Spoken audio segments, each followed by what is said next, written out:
Hello everyone, welcome. आज मैं फिर एक नई स्टोरी लेकर आपके सामने आ गई हूँ। स्टोरी को स्टार्ट करते हैं। उससे पहले मैं आपको दो बातों को बताना चाहती हूँ। पहला, हम इंग्लिश इसीलिए नहीं पढ़ पाते हैं क्योंकि हमारी वोकेबुलरी अच्छी नहीं होती है। एंड सेकंड है कि हमें पढ़ना, लर्निंग करना अच्छे से नहीं आता है।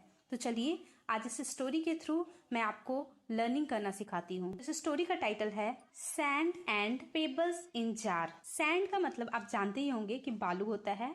एंड पेबल का मतलब होता है जो समुद्र के किनारे छोटा छोटा चिकने पत्थर पाए जाते हैं। आप लोगों ने अक्सर देखा होगा बालू में कुछ बड़े बड़े पत्थरों के जैसा कुछ पाया जाता है जो कि काफी चिकना होता है, तो उसे ही कहा जाता है पेबल्स इन जार। एक जार के अंदर, यहाँ पर इस स्टोरी में यह बताया जाएगा कि एक जार के अंदर पत्थर के छोटे छोटे टुकड़े और बालू, इस बारे में इस स्टोरी में बताई जाएगी। तो चलिए स्टार्ट करते हैं। Professor stood before class. Professor उनको कहा जाता है, जैसे कि आप बड़े हो जाएंगे, कॉलेजेस में जाएंगे तो वहां पर आप अपने टीचर्स को प्रोफेसर कहेंगे, ना कि टीचर। तो यहाँ पर कहा गया है एक प्रोफेसर थे, वो कहाँ खड़े थे? बिफोर क्लास, क्लास के सामने वो खड़े थे। With items on table in front of him, इसके साथ खड़े थे, कुछ आइटम उनके साथ था, कुछ चीजें उनके साथ थी। ऑन द टेबल, और वो चीजें कहाँ रखी हुई थी? वो चीजें टेबल के ऊपर रखी हुई थी। और इन फ्रंट ऑफ हिम, मतलब कहने का मतलब यह है कि वो टेबल जो था, पूरे लाइन का यह मतलब निकलता है कि एक प्रोफेसर थे जो कि एक क्लास के सामने खड़े थे और उस क्लास में एक टेबल भी था और वो टेबल प्रोफेसर के सामने रखा हुआ था और उस टेबल के ऊपर कुछ चीजें रखी हुई थी। चलिए आगे देखते हैं। व्हेन क्लास बिगिन, जब क्लास स्टार्ट हुआ, he picked up a large glass, उन्होंने उठाया। पिक्ड अप का मतलब होता है उठाया, उन्होंने उठाया। अ लार्ज ग्लास, एक बहुत ही बड़ा ग्लास जार, कांच का बना हुआ एक जार के जैसा उन्होंने एक सामान उठाया। And started to fill it, और शुरू हो गए। स्टार्ट का मतलब होता है शुरू होना, शुरू हो गए। टू फिल इट, उन्हें भरना, मतलब वो जार को भरने लगे। किस चीज से? चलिए देखते हैं। With rocks of about 2 inch in diameter. With rocks, उन्होंने उस ग्लास के जार को भरने लगे। किस चीज से? रॉक्स से। रॉक का मतलब होता है चट्टान के छोटे छोटे टुकड़े। यहाँ पर उस जार में तो चट्टान के छोटे छोटे टुकड़े ही आ पाएंगे, पूरी की पूरी चट्टान नहीं आ पाएगी। वही यहाँ पर बोला गया है कि उस जार को भरने लगे रॉक से, मतलब चट्टान से भरने लगे। अबाउट ऑफ 2 इंचेस, मतलब 2 इंचेस तक उन्होंने रॉक से उस जार को भरा। इन डायमीटर, एक व्यास के आवृत्ति में। देन ही आस्क्ड, उसके बाद। देन का मतलब होता है उसके बाद। ही आस्क्ड, उन्होंने पूछा। आस्क का 2 सेंस निकलता है, एक तो पूछने के लिए और दूसरा ऑर्डर करने के लिए। तो यहाँ पर ही आस्क्ड, उन्होंने पूछा स्टूडेंट से, तो उन्होंने अपने स्टूडेंट से कहा। If the jar was full, क्या ये जार भरा हुआ है?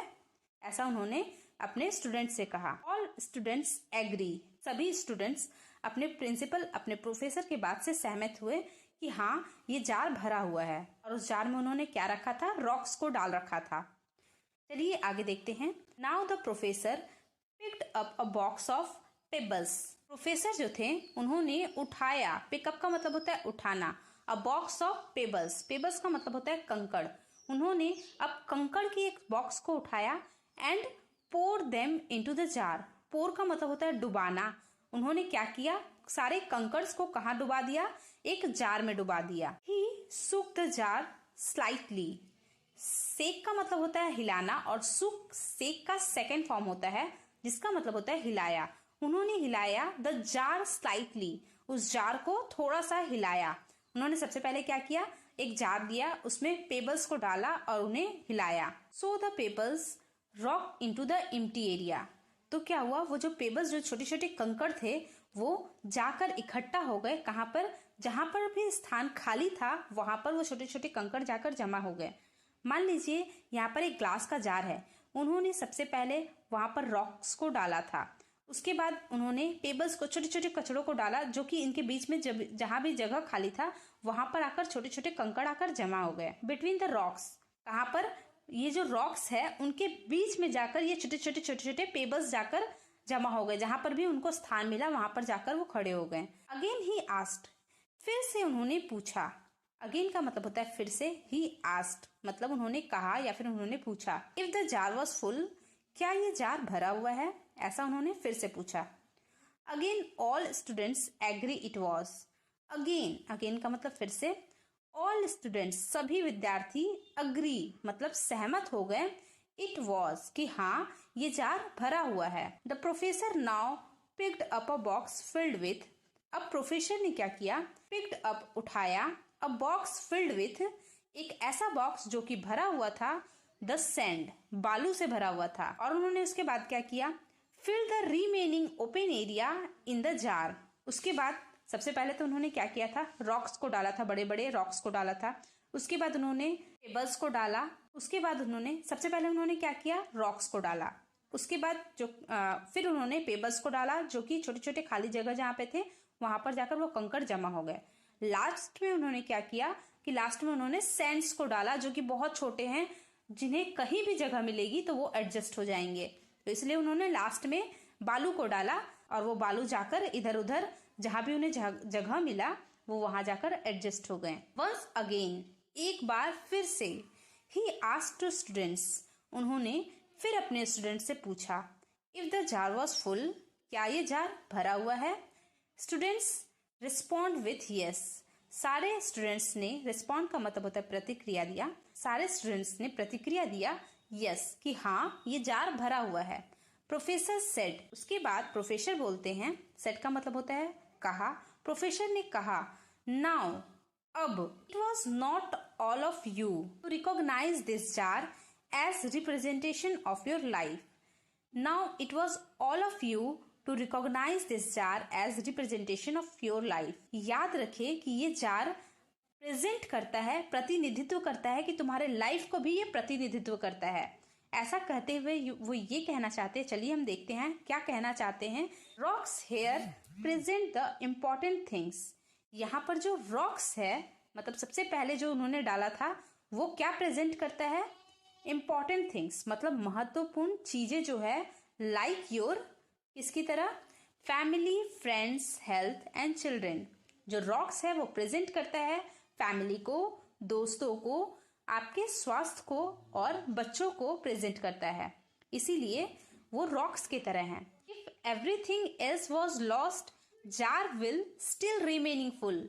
अगर आपके लाइफ से सैंड और पेबल्स अगर हट भी जाएंगे तब भी रॉक्स आपकी जिंदगी को हमेशा बना कर रखेंगे, आपकी जिंदगी हमेशा भरी हुई रहेगी। देखिए यहाँ पर क्या कहा गया है, इफ एवरीथिंग वॉज लॉस्ट, अगर सब कुछ खो भी गया, सब कुछ से मतलब आपके लाइफ से सैंड और पेबल्स अगर खो भी गया, jar was still remaining full, तब भी आपका जार भरा हुआ रहेगा।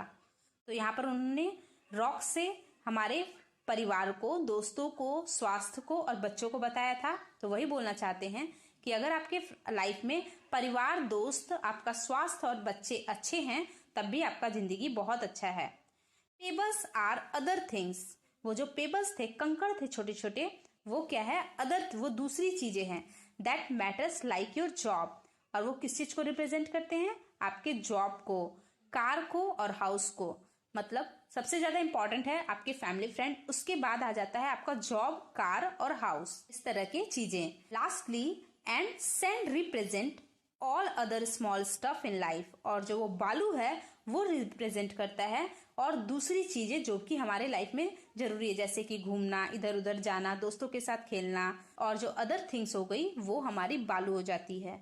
Now if you first put sand into the jar, अगर आप अपने लाइफ में सिर्फ सैंड ही भर कर रखेंगे, मतलब अदर स्टफ से भर कर रखेंगे, there will be no room for pebbles, यहाँ पर पेबल्स के लिए कोई जगह नहीं बच जाएगी। मतलब आपकी job, car, house, family, friends, आप सबको भूल जाएंगे, खाली अदर चीजें जैसे कि घूमना, मोबाइल चलाना, अगर इसी तरह की चीजें से आप अपने लाइफ को भर कर रखेंगे तो आप इन सबसे दूर चले जाएंगे। ये स्टोरी यहीं तक थी। इस स्टोरी में हमने ये सीखा कि हमारे लाइफ में कुछ चीजें बहुत ही ज्यादा इंपॉर्टेंट होती है, कुछ चीजें उससे कम इंपॉर्टेंट होती है और कुछ चीजें लेस इंपॉर्टेंट होती है। जैसे कि आपने देखा, हमारे लिए सबसे ज्यादा जरूरी हमारे फैमिली, फ्रेंड्स, हेल्थ होता है और हमारे चिल्ड्रंस होते हैं, और उसके बाद नेक्स्ट आता है हमारा जॉब, करियर, अपने लिए कार, बाइक, ये सब खरीदना भी सेकंड चीजों में आता है। एंड लास्टली अगर आपको ये सब चीजें मिल जाती है तभी आप तीसरे में जाएं, मतलब मोबाइल चलाना या फिर इधर उधर घूमना,